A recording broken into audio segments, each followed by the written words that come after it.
यह कहानी है नागरा गांव की, जहां एक बबली नाम की लड़की रहती थी और जो भी उसके साथ हो रहा था वो बहुत ही खौफनाक और दिल दहला देने वाला था। बबली के दो बच्चे थे, एक लड़का और एक लड़की। कुछ सालों पहले ही उसके पति की एक हादसे में मौत हो गई थी। एक दिन बबली रात को अपने बच्चों के साथ सो रही थी। अचानक करीब आधी रात को वो उठकर बैठ गई और खुद से ही कुछ बड़बड़ा रही थी। उसकी आवाज़ सुनकर उसका बेटा, जो कि 16 साल का था, वो जाग गया और अपनी माँ से बोला कि माँ, क्या कर रही हो? किससे बात कर रही हो? बबली एकदम से पीछे मुड़ती है और अपने बेटे को देखकर मुस्कुराती है। उसके बेटे को कुछ समझ नहीं आता कि आखिर उसकी माँ क्या कर रही है। अचानक बबली अपने बेटे की तरफ ज़ोर से गुर्राती है और बहुत तेज़ तेज़ अपने बालों को नोचने लगती है। अपनी माँ का यह रूप देखकर वो घबरा जाता है और फ़ौरन वहाँ से भाग जाता है और आसपास के लोगों को भी बुला लाता है। जब सभी लोग उसके घर पहुँचते हैं तो सभी की आंखें फटी की फटी रह जाती हैं और कुछ लोग तो वो नज़ारा देखकर भाग ही जाते हैं। बबली दीवार के एक कोने में उल्टी लटकी होती है और लोगों की तरफ देखकर अपने बाल नोचकर खाने लगती है।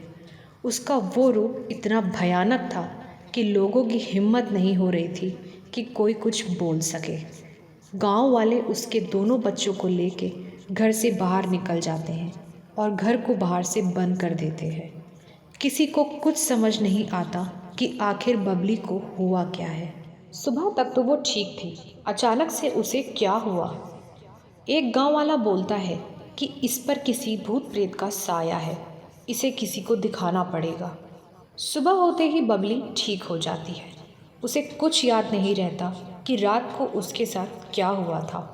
वो दरवाज़ा पीटती है और कहती है कि मुझे यहाँ से बाहर निकालो, और मेरे दोनों बच्चे कहाँ गए। उसकी आवाज़ सुनकर गांव वाले इकट्ठा हो जाते हैं और जैसे तैसे हिम्मत करके दरवाज़ा खोल देते हैं। बबली बाहर आती है और हैरानी से सबको देख रही होती है और सब उसे देख रहे होते हैं। एक आदमी हिम्मत करके पूछता है कि तुम ठीक हो ना? तो बबली कहती है कि हाँ, मैं ठीक हूँ, लेकिन आप सब इतने डरे हुए क्यों हैं और ऐसे क्यों देख रहे हैं? कोई उसे कुछ नहीं बताता है, लेकिन गांव वालों को समझ आ जाता है कि रात को इस पर भूत प्रेत आते हैं और दिन में यह ठीक हो जाती है। फिर से उसी रात बबली सोने जाती है, लेकिन उसके बच्चे काफ़ी डरे हुए होते हैं। तभी वहाँ पड़ोस की एक औरत आती है और किसी बहाने से बच्चों को अपने साथ अपने घर ले जाती है और बबली से कहती है कि मेरे घर कोई नहीं है, तो आज मैं तुम्हारे बच्चों को अपने पास सुला लेती हूँ। बबली उन्हें जाने देती है और सोने के लिए चली जाती है। करीब आधी रात को बबली के घर से उसकी ज़ोर से चिल्लाने की आवाज़ आती है। वो आवाज़ इतनी तेज़ थी कि सभी गांव वाले डर के मारे उठ जाते हैं। उनको पता चल जाता है कि फिर से बबली पर भूत प्रेत का साया आया हुआ है। बहुत हिम्मत करके गांव का मुखिया कुछ लोगों के साथ बबली के घर जाता है और वहाँ का नज़ारा देखकर लोग फिर से बहुत डर जाते हैं। और इस बार बबली का शरीर अकड़ा हुआ था, उसके हाथ पैर टेढ़े थे और वो बिना हिले डुले एक कोने में पड़ी हुई थी। गांव का मुखिया कहता है कि इससे तो इसकी जान चली जाएगी, हमें कुछ करना पड़ेगा। अगले दिन कुछ लोग मुखिया के साथ वृंदावन में किसी धर्मपाल प्रजापत नाम के तांत्रिक के पास जाते हैं, जो कि काली माता का पुजारी था, और सारा किस्सा उसको बता देते हैं। तांत्रिक ने एक धूप बत्ती जलाई और सबसे कहा कि जब तक मैं ना बोलूं कोई कुछ मत बोलना, और जो भी मैं पूछूं वो सच सच साफ शब्दों में बताना, और जो भी यहाँ से आए या जाए तो डरना मत, ना ही उठकर भागना, बस जहाँ बैठे हो वहीं शांति से बैठे रहना। तांत्रिक की बात सुनकर सब थोड़ा घबरा गए, लेकिन किसी ने कुछ नहीं बोला।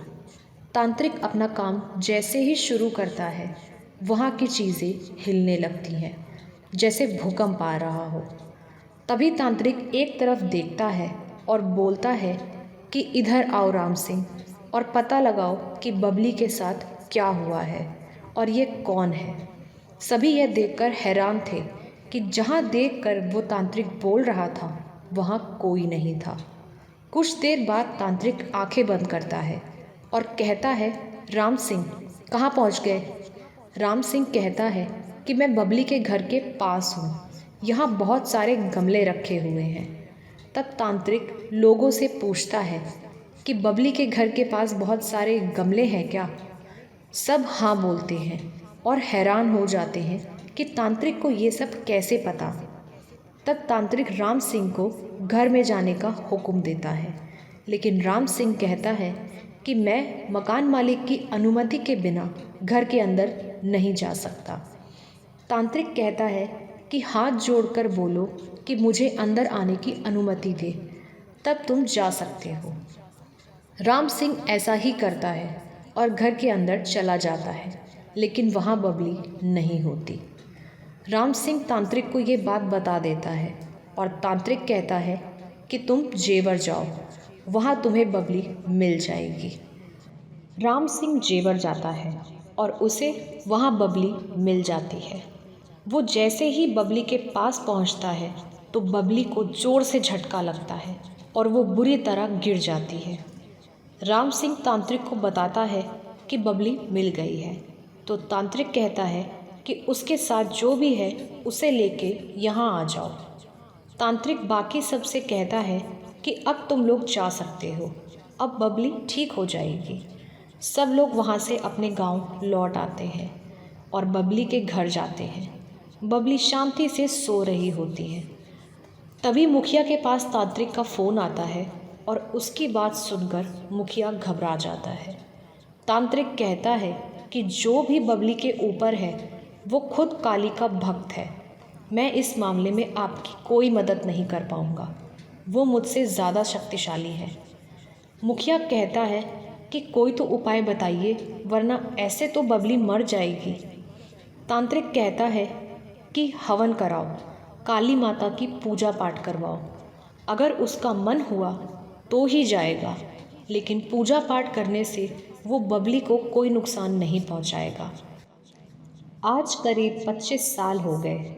बबली के घर आज भी पूजा पाठ होती रहती है, लेकिन वो साया उसके ऊपर से नहीं गया। हालांकि अब वो बबली को परेशान नहीं करता, लेकिन किसी को आज तक पता नहीं चला कि वो बबली के पीछे कैसे पड़ा।